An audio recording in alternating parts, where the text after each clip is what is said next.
मुसलमान बहनों को भी हम हिस्सेदारी और भागीदारी देने की कोशिश कर रहे हैं, जबकि पार्लियामेंट में बिल पास हो चुका है कि स्त्री के लिए भी उसके अंदर एक कोटा मुकर्रर किया गया है।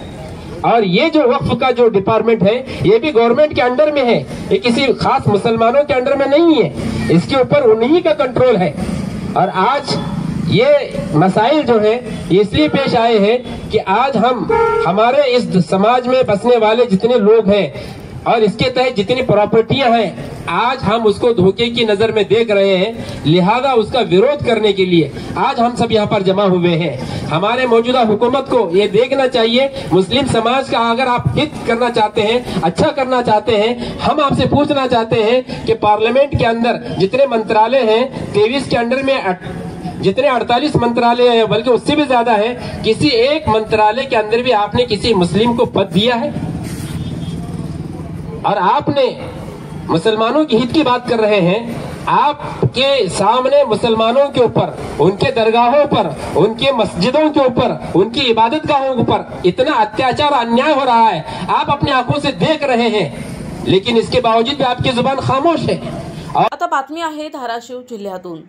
उमरगा तालुक्यातील समस्त मुस्लिम समाजाच्या वतीनं दिनांक 11 एप्रिलला उपविभागीय कार्यालय आवारात वक्फ सुधारणा विधेयक 2025चा विरोध दर्शवत सर्व मुस्लिम समाजाच्या वतीनं धरणं आंदोलन करण्यात आलंय। देशाचे प्रधानमंत्री नरेंद्र मोदी यांना उमरगा उपजिल्हाधिकारी यांच्या मार्फत देण्यात आलेल्या निवेदनात वक्फ सुधारणा विधेयक 2025चा जाहीर निषेध व्यक्त करत नमूद करण्यात आले की वक्फ सुधारणा विधेयक 2025 हे लोकसभा आणि राज्यसभा येथे संमत होऊन अत्यंत घाई गडबडीनं माननीय राष्ट्रपती यांची सुद्धा स्वाक्षरी घेण्यात आली आहे।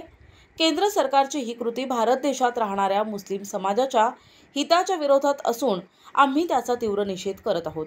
सदरील विधेयक आणि त्यातील तरतुदी या संविधानाच्या कलम 14, 15 समानता, 25 धार्मिक स्वातंत्र्य, 26 धार्मिक बाबींचं नियमन आणि 29 अल्पसंख्याक हक्क अंतर्गत मूलभूत अधिकारांचं उल्लंघन करत असून देशात राहणाऱ्या नागरिकांच्या धर्म स्वातंत्र्य या मूलभूत अधिकारावरच गदा आणत आहे।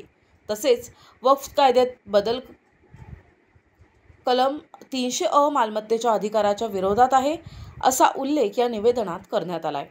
त्यावेळी उमरगा लोहारा मतदारसंघाचे आमदार प्रवीण स्वामी यांनी मुस्लिम बांधवांच्या या धरणं आंदोलनात सहभागी होत या कायद्याचा निषेध करताना दिसून आले।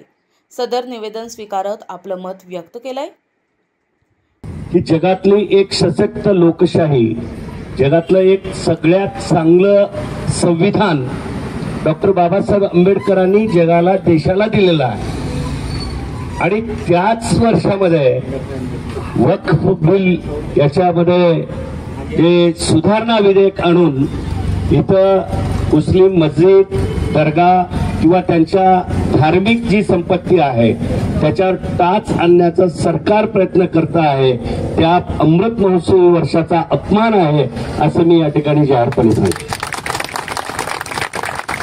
आज ही पाळी एका धर्मावर आलेली आहे। देशामध्ये अनेक मंदिरं आहेत, अनेक चर्च आहेत,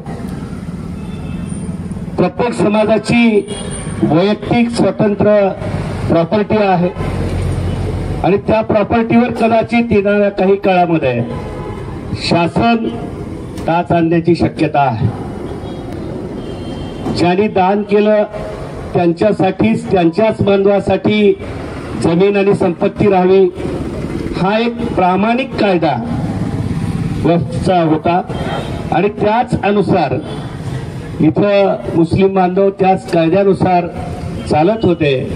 परंतु ती सगळी संपत्ती केंद्र शासन या अमृत महोत्सवी वर्षामध्ये जिथं आम्ही जगामध्ये डंका वाजवत आहोत की आमचं संविधान मानणारं राज्य आहे, आमचं संविधान मानणारं राष्ट्र आहे, आम्ही डॉक्टर बाबासाहेब आंबेडकरांना मानणारे आहोत आणि त्याच वर्षामध्ये हा सुधारणा विधेयक जेव्हा येतं ती गोष्ट आपल्या सर्वांसाठी अतिशय दुःखदायक आहे, वेदनादायक आहे। मी महाविकास आघाडीच्या वतीनं, शिवसेना उद्धव बाळासाहेब ठाकरे पक्षाच्या वतीनं या ठिकाणी या कायद्याचा जाहीर निषेध करतोय। प्रतिनिधी सचिन बिद्री, NTV न्यूज मराठी, उमरगा, धाराशिव।